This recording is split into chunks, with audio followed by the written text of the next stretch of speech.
At the end of the last video, we stayed at Douarnenez. That's my pronunciation. I think it's supposed to be Douarnenez. Back on the road, we headed up to Brest, where we wanted to park for the night and have a look around. Unfortunately, though, we couldn't find anywhere that felt safe to stop. Brest was a nightmare to drive through, with major roadworks and crazy narrow diversions all over the place. It didn't look very pretty either, so we drove on through. Eventually we came across this lovely little air-to-camping site with fantastic views in Portes. Clinging to the side of a steep hill, the tiny little park-up had room for just one more van. Once settled, we popped down the hill to the beach cafe for a drink or two before dinner back in van. We awoke to a glorious sunny morning, so time to get the bikes out. We were both intrigued by this fort or castle way off up the coast, so that was the target for today. Here she comes. She won't break her rule. Says no cycling. Nobody around.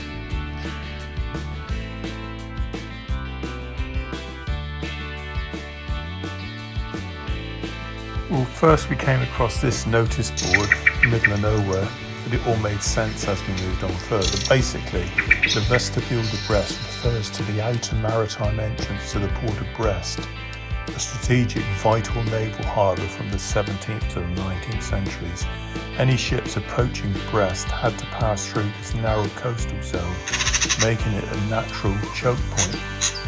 To protect the port and its fleet, France developed a dense network of forts, coastal artillery batteries and lookout points along the surrounding headlands and islands. I suspect that headland castle place that we're heading for is part of this. Anyway, these defences were designed to work together with overlapping fields of fire that left enemy ships exposed to attack from multiple directions, while still allowing friendly vessels safe passage to the harbour. This integrated system protected ships at anchor, prevented enemy landings and made a direct naval assault on Brest extremely difficult, securing its role as one of France's most important military ports. All very interesting. Well, basically this little building was the magazine, a gunpowder magazine, where they stored, obviously, gunpowder. Kept away from the sleeping quarters and other buildings because the gunpowder was so volatile and dangerous. Looks like this place had its roof blown off.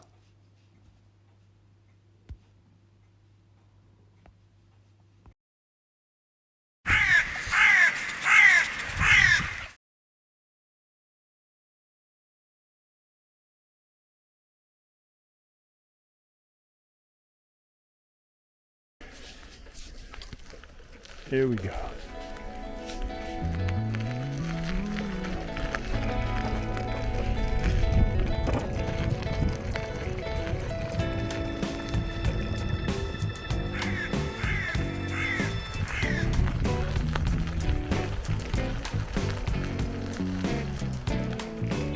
You didn't go round the roundabout, so you didn't go round the roundabout. You broke the law. After a very pleasant cycle ride, wending away along a coastal path, passing secret beaches and enjoying amazing views, we eventually arrived at our destination. Well, was it worth the ride? The notice board all looked very interesting with lots to see. There was just one huge problem. The fort and the headland itself was closed to the general public. Just our luck. Undeterred, we locked up the bikes and set off, following one of the footpaths that was still open. Exciting. What are we going to find at the end of this path?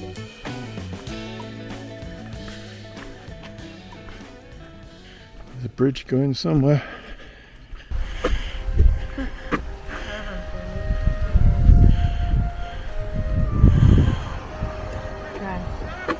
Huh?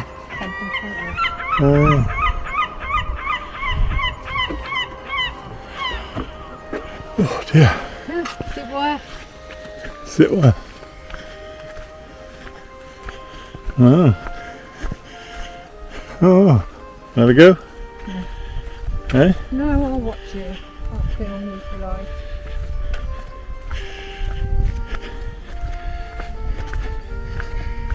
You must be able to get out there, look.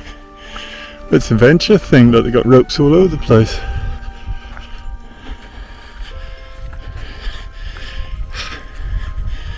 Wow. Look at that.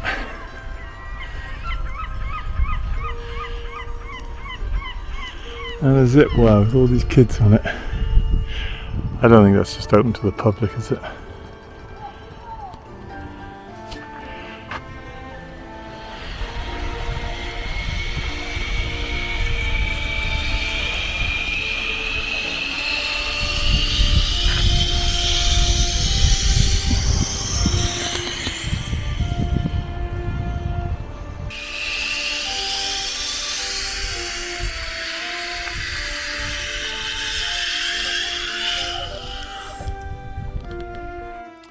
Even though the fort was closed to us, the views were worth the ride.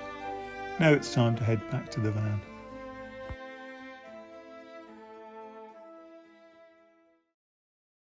But sticking to our original plan, we want to follow the Atlantic coast as much as possible. After a quick pit stop at this lovely little cafe with fantastic views, it was again time to head northwards. What we didn't want to do was put pressure on ourselves with a last-minute rush to the ferry. Our first stop on the north coast revealed yet more gorgeous, unspoilt beaches, incredible rocky outcrops fringed with sand dunes, revealing hidden coves of fine white sand. We didn't have a lot of time, but you can't come to a beach like this without going for a walk. We had the place to ourselves. There was simply no one about. I never expected the beaches up here on the north coast to be so beautiful. Then, after we thought we'd seen it all, we came across these unbelievable, massive rocks or boulders, many of which looked like giant creatures, with this one looking like a monstrous turtle. Well, after all this fresh sea air and what had turned into a mega day's drive, we set about finding a park up for the night. I think a lot of other vans had the same idea as us, i.e. finding a park up not too far from Roscoff, as this one, more or less miles from anywhere, was land, and we were lucky to get in. After a good night's sleep, we're back on the road heading towards Roscoff, but first we need a supermarket to stock up with some wine. Our ferry is early tomorrow morning, so we want to be as close to the port as possible. Unfortunately though, every park up we tried was full. Thinking we'd have to wild camp somewhere, I had the brilliant idea of asking ChatGPT whether or not we could stay overnight at the port itself. And guess what? You can, and it's free. It may not be the most glamorous of park ups, but it's flat, it's free, and it's right on the port. Good job we got here early though, because it soon filled up. There weren't that many spaces. Well, this is our last evening of Brittany, and we've really enjoyed our touring holiday. But before we settle down for the night, there's enough time to take a last stroll out to the Roscoff headland. It's a bit blustery and a lot colder than the weather we've had during this holiday. Nature's way of preparing us for good old England, I suppose. Anyway, we wandered up to the picturesque little chapel to St. Barb, then it's back to the van. Tomorrow we've got an early start to catch the ferry back to Plymouth and home, but rest assured, we shall return. Well, we hope you've enjoyed this video along with the others in this Brittany series.